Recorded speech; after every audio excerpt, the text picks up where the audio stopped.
The autumn wind had painted the rolling hills of Woodstock, Vermont, in brilliant shades of gold and crimson. Every morning, long before the sun managed to peek over the distant peaks of the Appalachian Trail, Arthur Valcarcel repeated the exact same quiet routine. The soft, rhythmic squeak of his wheelchair tires rolled across the wooden porch of the dairy farm, accompanied by the damp, earthy scent of freshly cut grass and the familiar warmth of the main barn. At 79 years of age, he knew every single acre of this land intimately, even though his legs could no longer carry him across the pastures he loved. Since the tragic passing of his beloved wife, Eleanor, the massive wooden farmhouse had completely ceased to feel like a proper home. The heavy clay teapot still sat untouched on the far corner of the kitchen stove, gathering a fine layer of dust. A hand-embroidered tablecloth remained neatly folded inside the very same dining room drawer, and the antique grandfather clock continued ticking away the long hours with cruel, unwavering precision. Absolutely nobody ever dared to move those precious objects from their designated resting places. Whenever Arthur wheeled himself past them, he instinctively slowed his pace without even realizing it, as if his weary heart still expected to hear Eleanor's cheerful voice echoing from the hallway. That chilly morning, he forced himself to eat a meager breakfast consisting of black coffee and a piece of toasted bread drizzled with olive oil. He left more than half of the food completely untouched on his ceramic plate before heading slowly toward the main stable. Down by the pens, Charles Aranda was already meticulously inspecting the dairy herd with his usual quiet dedication. Just a few yards away, Charles's wife, Nancy, was busy preparing several large metal containers of fresh milk to transport to the bustling town market in the valley. Charles tipped his worn hat and greeted his old friend with a warm, respectful tone, wishing him a good morning. Arthur nodded tiredly, asking how the newly acquired young cow had handled her first rough night in the unfamiliar Vermont barn. Charles smiled kindly, assuring Arthur that the nervous animal was doing remarkably well and would likely join the rest of the herd by tomorrow morning. Arthur simply nodded again, absent-mindedly reaching out to stroke the warm, coarse back of a nearby resting cow. For many long years, these incredibly brief, polite exchanges were practically the only sounds that broke the suffocating, heavy silence of the sprawling agricultural property. Charles had known his employer long enough to understand exactly when to speak, and when it was better to just offer his quiet, comforting presence. When the morning inspection finally concluded, Arthur stayed behind for several minutes, silently gazing out at the vast, dew-covered meadows. He vividly remembered the countless long evening walks he used to take with Eleanor, back when they both passionately dreamed of filling this massive wooden house with laughing children and energetic grandchildren. However, the unpredictable current of life had mercilessly dragged them down an entirely different path. Relentless, back-breaking work had completely consumed every single season of the year, and by the time they finally decided to pause and enjoy the beautiful life they had built, their precious time had simply run out. Eleanor's devastating illness arrived without a single warning sign, and shortly after he tearfully buried her, a terrible fall off a ladder forced Arthur into a wheelchair permanently. Later that same afternoon, the sprawling Vermont sky began to darken, with thick, heavy storm clouds rolling in from the north. The biting wind strongly signaled an approaching rainstorm when a sudden, sharp knock echoed from the heavy oak front door. Unexpected visitors were so incredibly rare at the isolated farm that Arthur actually lifted his head in genuine confusion and mild alarm. Charles quickly hurried over and opened the heavy door before the old man could even maneuver his wheelchair into the front hallway. Standing nervously on the wooden threshold were an exhausted older woman with a deeply lined face and a quiet young man of about 28 years of age. They wore incredibly clean but threadbare clothing that clearly showed the harsh wear of endless traveling, and their heavy boots were entirely coated in thick road dust. The weary woman gathered her courage and took a single, hesitant step forward into the warm light of the hallway.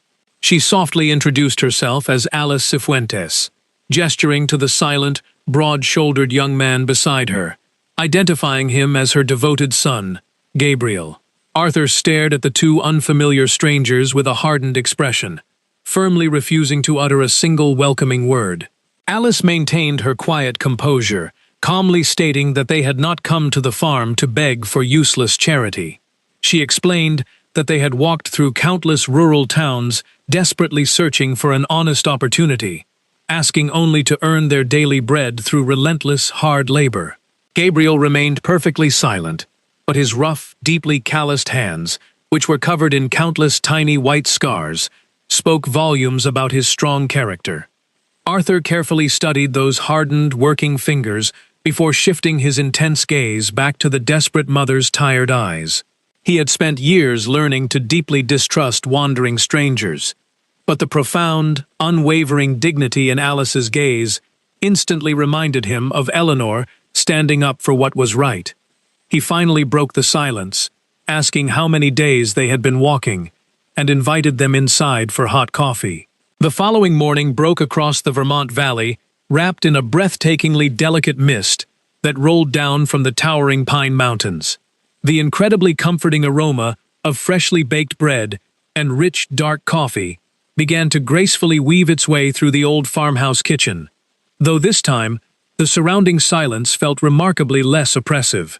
Alice was already wide awake and working diligently when Nancy arrived carrying a heavy woven basket of fresh bread.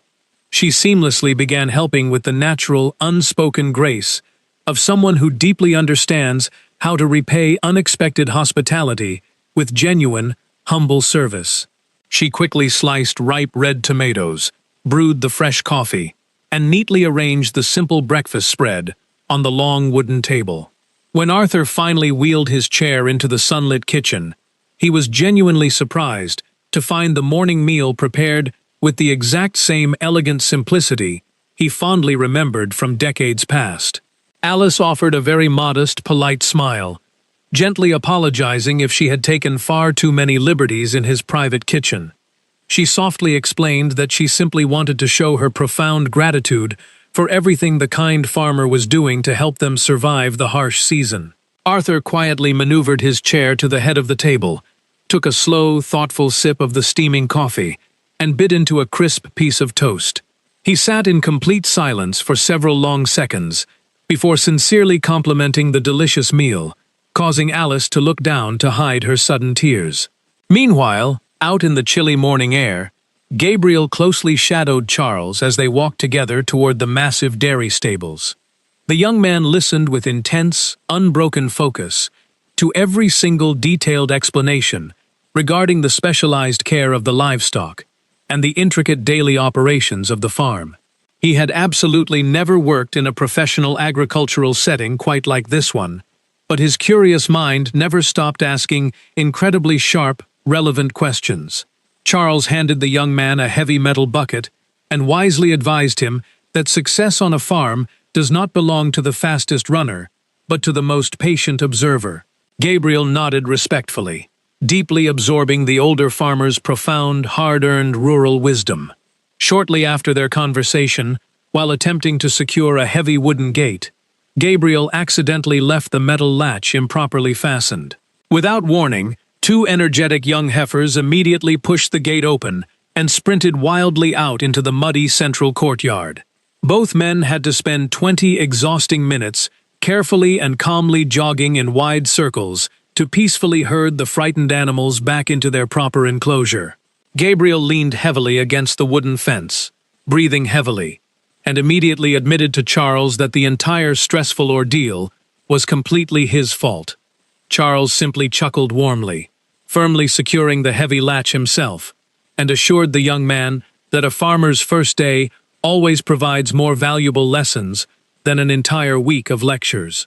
From the slightly dusty window of his private home office, Arthur had watched the entire chaotic scene unfold down in the courtyard without interfering. He was profoundly struck by the rare fact that the young man did not attempt to make a single cowardly excuse or shift the blame for his obvious mistake. Just a few minutes later, Arthur observed Gabriel returning to his heavy chores with the exact same meticulous care and focused dedication as before. Later that cool afternoon, Gabriel spent 3 hours helping Charles manually straighten and repair a rotting wooden fence line near the eastern pasture. Every single wooden plank they successfully hammered back into place seemed to magically restore a tiny piece of the old farm's fading structural pride. Inside the quiet farmhouse, Alice opened every single glass window to allow the crisp, sweet Vermont breeze to sweep through the dusty, forgotten corridors. She thoroughly polished the antique wooden furniture, scrubbed the kitchen counters, and meticulously reorganized the chaotic pantry shelves. Before finishing her exhausting afternoon chores, she quietly stepped out into the small, overgrown side garden where Eleanor had lovingly cultivated vibrant flowers for many long decades. Alice patiently knelt on the damp earth, gently plucking away the dead brown leaves, straightening several heavy terracotta pots that the harsh wind had knocked over, and watering the dry soil. When Arthur finally rolled his chair out onto the wooden porch, he found her respectfully leaning over the neglected rose bushes. Arthur stared at the garden for a long moment, his voice trembling slightly as he quietly mentioned that Eleanor used to love those specific flowers more than anything else. Alice gently brushed a delicate red petal with her fingertips before softly replying that it was incredibly obvious someone had truly loved them, and therefore they absolutely deserved to keep blooming.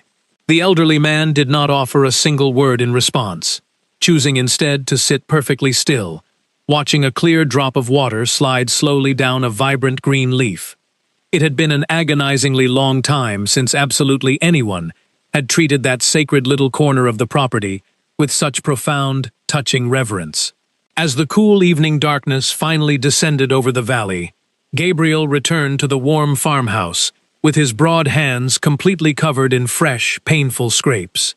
Nancy finished serving the hearty dinner, while Alice carried a large, steaming cast-iron pot of soup to the center of the wooden table. The evening was wonderfully filled with Charles telling thrilling stories about the legendary historic livestock fairs, while Gabriel eagerly asked endless questions about the history of the local town. The time slipped away effortlessly, and for the very first time in countless years, Arthur felt absolutely no depressing urge to retreat to his lonely bedroom early. Before finally going to sleep, Arthur wheeled himself down the dark hallway, stopped at Eleanor's permanently locked door, took a deep breath, and turned the heavy brass key. Nearly 10 full months passed seamlessly since the rainy afternoon when Alice and Gabriel first arrived at the Vermont farm. Step by slow step, the sprawling Valcarcel property miraculously recovered a vibrant, energetic rhythm that Arthur honestly believed was lost to him forever. The property was no longer dominated entirely by the howling mountain wind and the lonely, echoing moos of the dairy cattle. The spacious farmhouse was now constantly filled with lively conversations during hot meals, the rhythmic clanking of metal buckets at dawn, and the soft, joyful laughter that healed the painful silence. Gabriel continued absorbing every ounce of agricultural knowledge he possibly could by working closely alongside Charles every single day. Ever since his embarrassing first mistake with the escaping heifers, Gabriel had started carrying a small, worn leather notebook tucked inside his chest pocket. Every single afternoon, he would carefully sit down and write out detailed feeding schedules, complex veterinary notes, and anything else he deemed absolutely critical to the farm's survival. Although he occasionally still made very minor errors, every changing season required far less guidance from Charles than the season before it. One exceptionally bright morning, while the two men were organizing the dusty back storage room, Charles pried open a heavy, forgotten wooden cabinet. He carefully pulled out a tall stack of incredibly old, leather-bound notebooks that were completely covered in a thick layer of gray dust. Charles smiled nostalgically, explaining to the young man that these precious books contained the handwritten legacy of Arthur and Eleanor. He proudly stated that the entire beautiful history of the sprawling farm was meticulously recorded within those fragile yellowed pages. Gabriel wiped his dirty hands on his jeans and gently turned the delicate pages, studying the ancient financial accounts and hand-drawn maps of the property. Tucked away between two random pages, he discovered a beautiful, faded ink sentence stating that, as long as they worked the land together, Their home would never feel empty. Gabriel smiled softly, carefully closed the heavy ledger, and respectfully placed it back in its exact original position on the wooden shelf. Later, that exact same afternoon, Arthur formally requested Gabriel's presence inside his private, wood-paneled office at the front of the house. The elderly man leaned back in his leather chair, mentioning that Charles firmly believed Gabriel now understood the farm better than most men who had lived there their entire lives.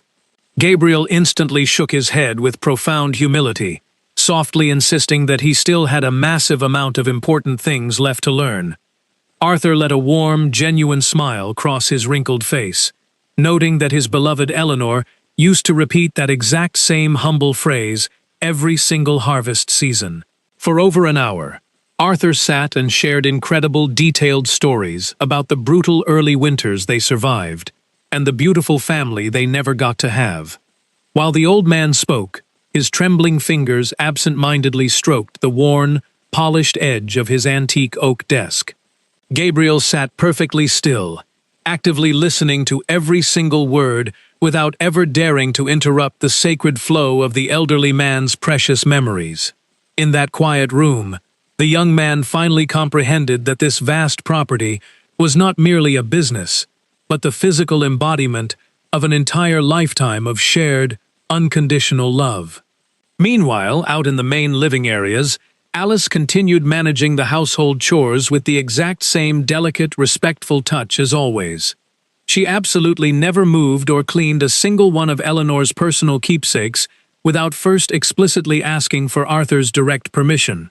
One quiet Tuesday, Alice discovered a dusty woven basket, overflowing with brightly colored balls of yarn, and an unfinished, deeply faded knitting project. She carefully washed the dust away, organized the tangled yarn, and respectfully placed the basket back onto the exact same wooden rocking chair where Eleanor used to spend her evenings. When Arthur eventually rolled his chair through the living room, he stopped abruptly, staring at the beautifully restored memory corner. He reached out and gently brushed the smooth wood of the rocking chair with his fingertips, before turning to look at Alice. She smiled gently, softly whispering that she simply thought the beautiful basket belonged exactly where it had always been. Arthur did not utter a single word in response, but he offered her a slow, profoundly grateful nod of his head. Later that same week, as the family gathered around the warm dinner table, Charles casually broke a crusty piece of bread in half.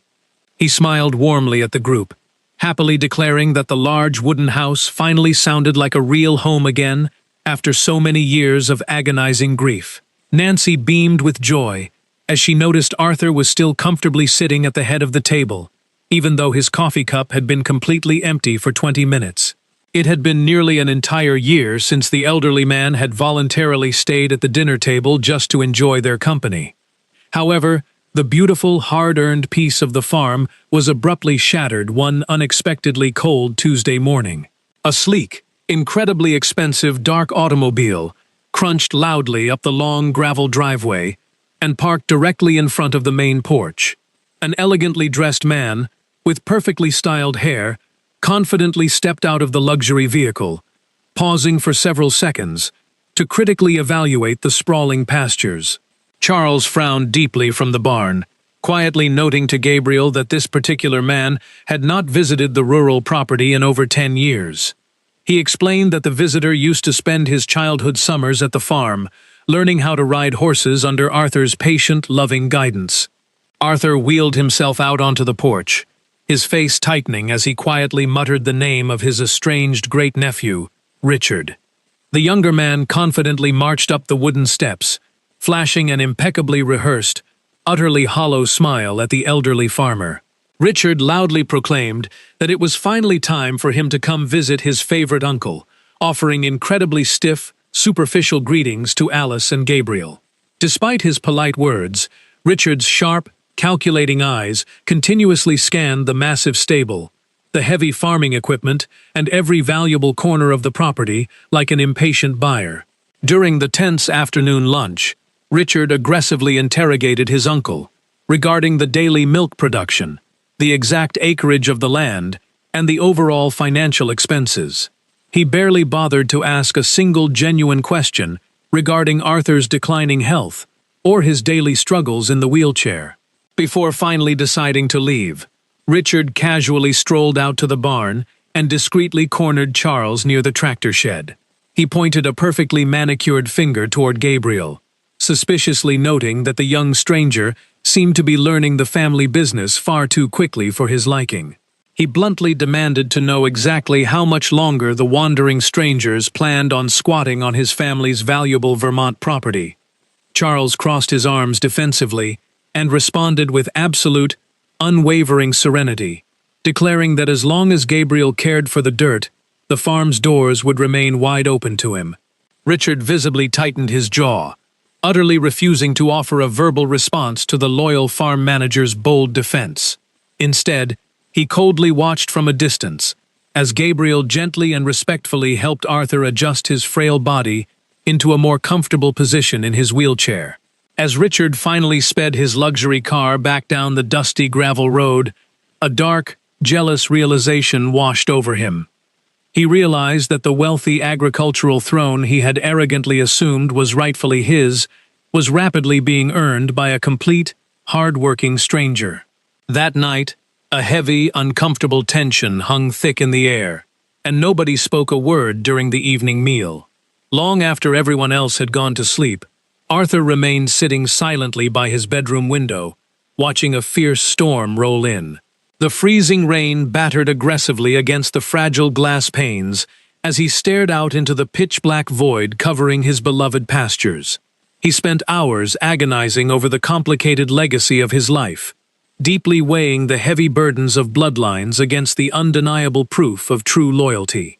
He finally reached a profound, unshakable conclusion in his heart, reaching up to switch off the small bedside lamp without a single ounce of hesitation.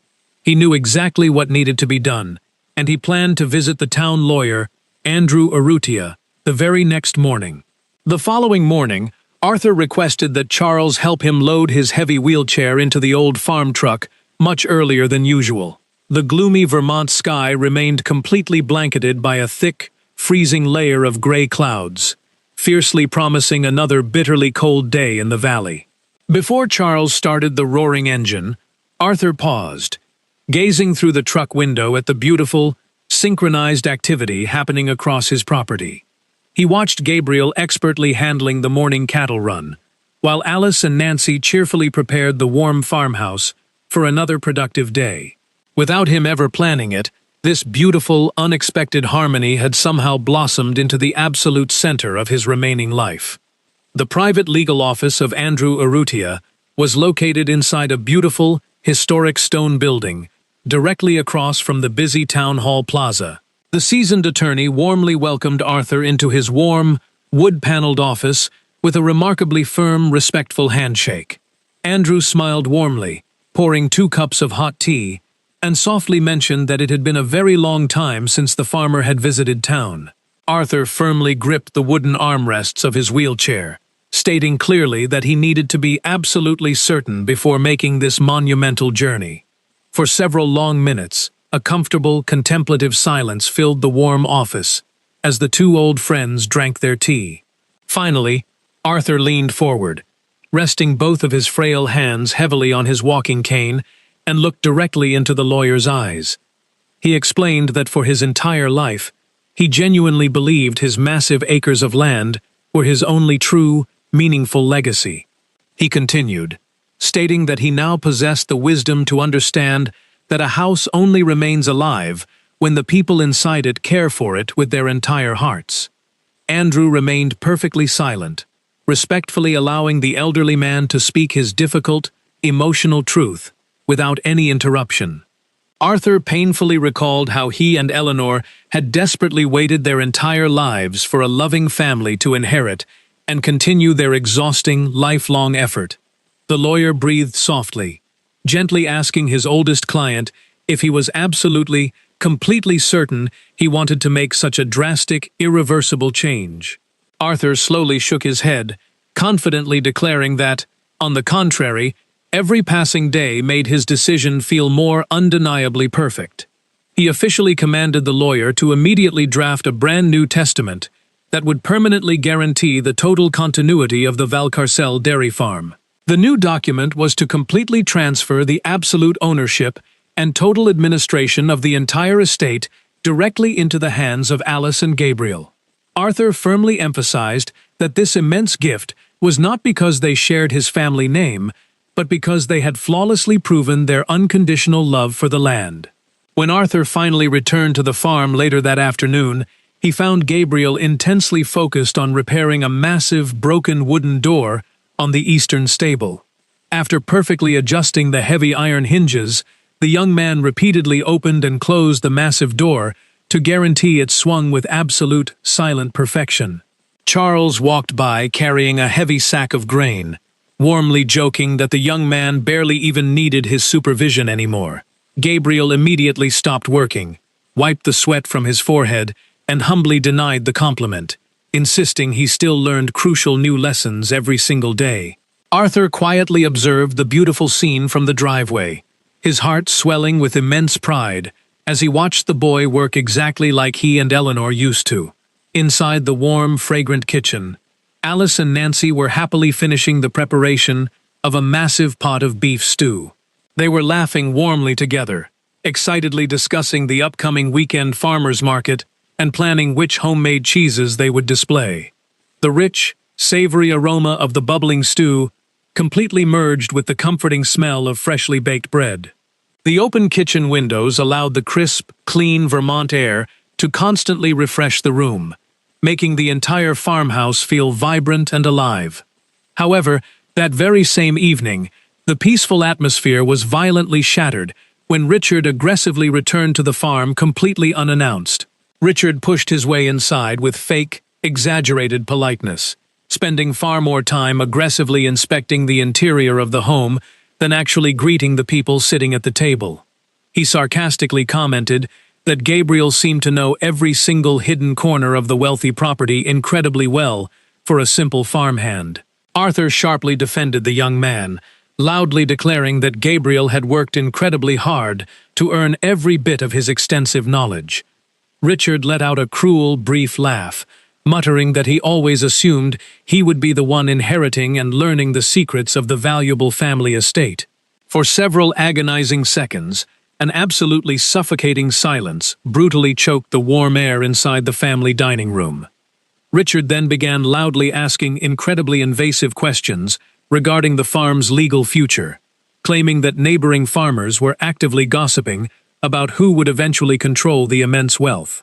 Recognizing the incredibly dangerous direction of the conversation, Gabriel quickly excused himself and walked out into the freezing night to help Charles, desperately wanting to avoid a physical confrontation. When Richard finally left the property, Alice slowly began clearing the empty ceramic plates with trembling hands. She quietly apologized to Arthur, expressing deep regret if their presence was destroying his family relationships. Arthur looked up with absolute clarity, firmly stating that a true family is never the people who only remember you when they smell an inheritance. Exactly 2 days later, the attorney officially confirmed over the telephone that all the complex legal documentation was perfectly prepared. He assured Arthur that the massive legal transfer only required his final, binding signature to become completely permanent. That night, the elderly farmer wheeled himself quietly into Eleanor's pristine, untouched bedroom and slowly approached her beautiful wooden portrait. He gently ran his wrinkled fingers along the smooth, polished frame, spending several emotional minutes just staring into her painted, joyful eyes. He softly whispered into the dark room that, after all this painful time, he had finally found the perfect way to protect the beautiful dream they built together. He clicked off the bedside lamp with an overwhelming sense of profound, absolute tranquility washing over his tired soul. He absolutely no longer felt the terrifying dread that he was foolishly abandoning his precious past to greedy, uncaring hands. He knew with absolute certainty that he was permanently securing a bright, honorable future for the Valcarcel farm, honoring their lifetime of sweat. The early days of December arrived in the valley, bringing a brutally intense, freezing cold, although the relentless daily routine of the dairy farm remained completely uninterrupted.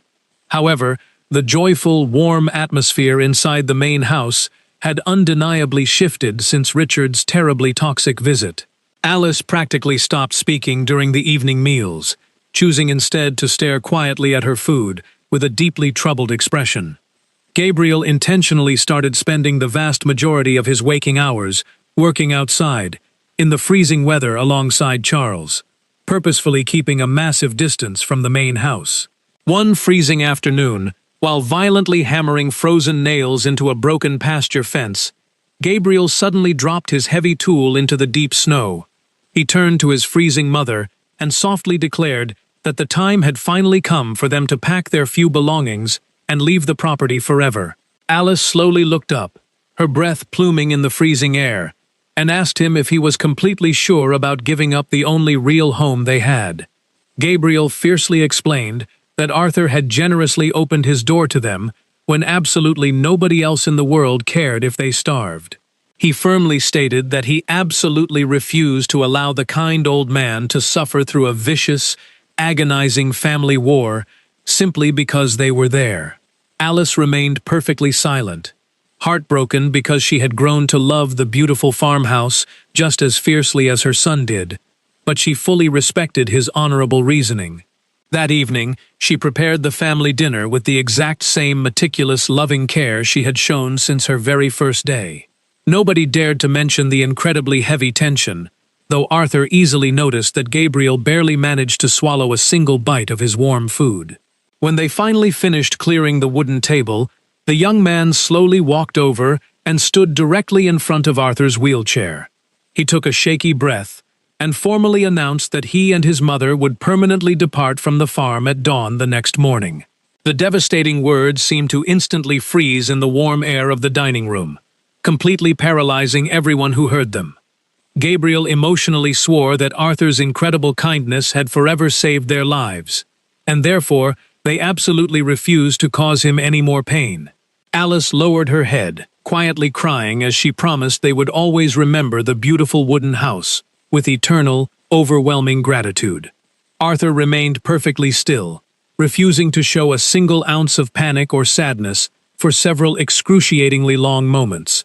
Instead of accepting their resignation, he turned to Charles and firmly commanded him to immediately telephone Andrew Urrutia, the lawyer.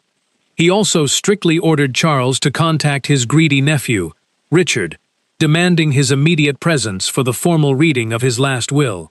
The following morning, every single person gathered nervously inside the massive, antique dining room, as a brutal snowstorm raged outside the windows.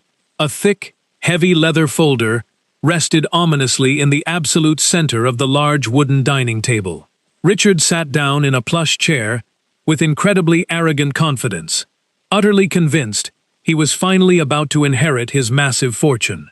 The lawyer slowly unclasped the leather folder, clearing his throat to announce that Arthur desired everyone to clearly understand his absolute, final wishes. The formal reading commenced, clearly stating that the property would permanently retain its historic name, but absolute ownership would immediately transfer to Alice and Gabriel. For 10 agonizing seconds, absolutely nobody in the quiet room dared to breathe or react to the shocking legal revelation.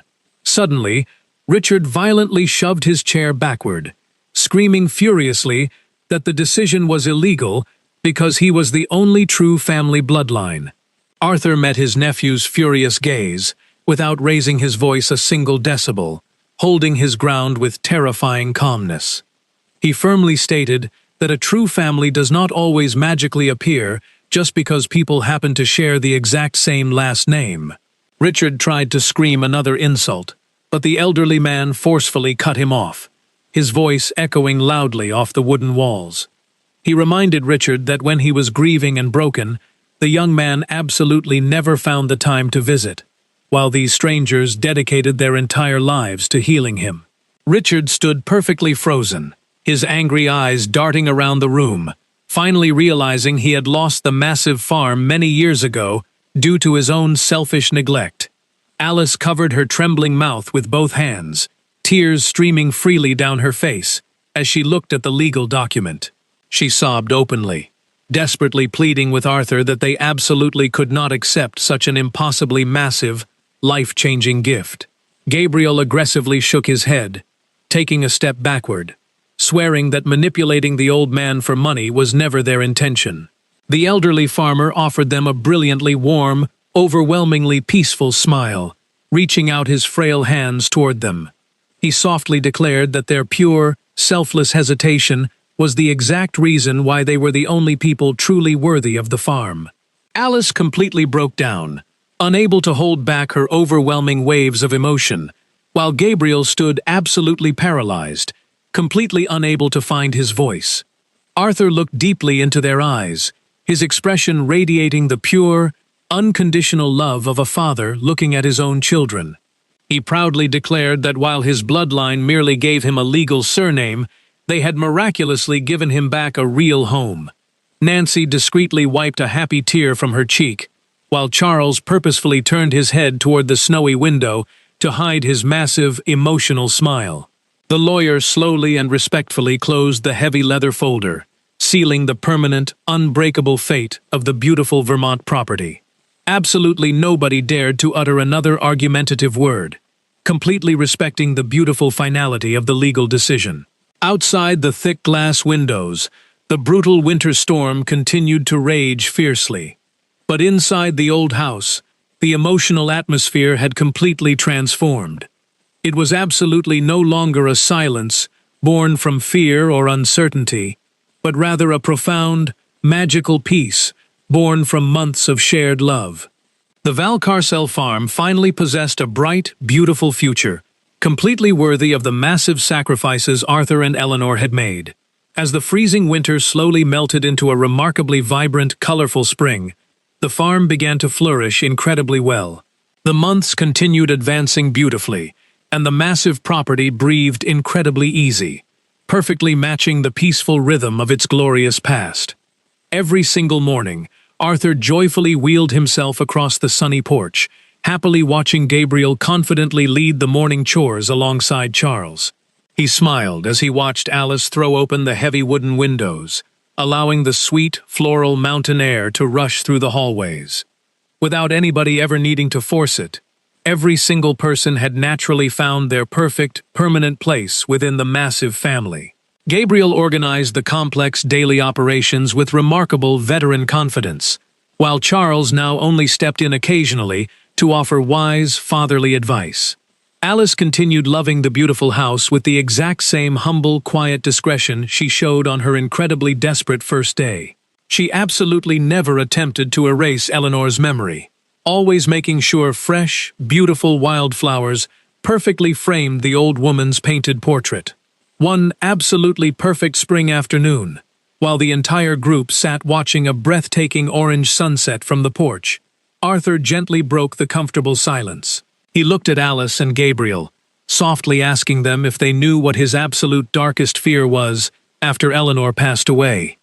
They turned toward him, remaining perfectly silent, giving the old man the respectful space he needed to share his deepest, most vulnerable truth. He confessed that he was absolutely terrified that every single beautiful thing he and his wife had built would simply turn to dust. Gabriel looked out over the massive, glowing green pastures before offering a profoundly beautiful, comforting response to his adoptive father. He softly promised that as long as the wooden farmhouse stood strong, a massive piece of Arthur and Eleanor would live forever. Arthur did not say another word, but his tired eyes remained locked on the beautiful horizon as a perfectly peaceful smile illuminated his face. As the beautiful seasons passed, the elderly man's physical strength began fading rapidly, but the painful ghost of loneliness absolutely never returned. As the farmhouse became filled with laughter, family, and honest work, Arthur spent his final morning watching Gabriel and Alice by his side, thanking them for bringing life back into his heart.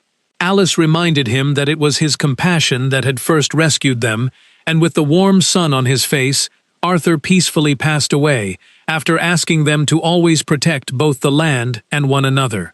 His funeral drew a large crowd of grateful townspeople who remembered him as a man whose final years were filled with happiness and love. After the ceremony, Gabriel gathered the farm workers and promised that Arthur and Eleanor's values, traditions, and spirit would always remain at the heart of the farm.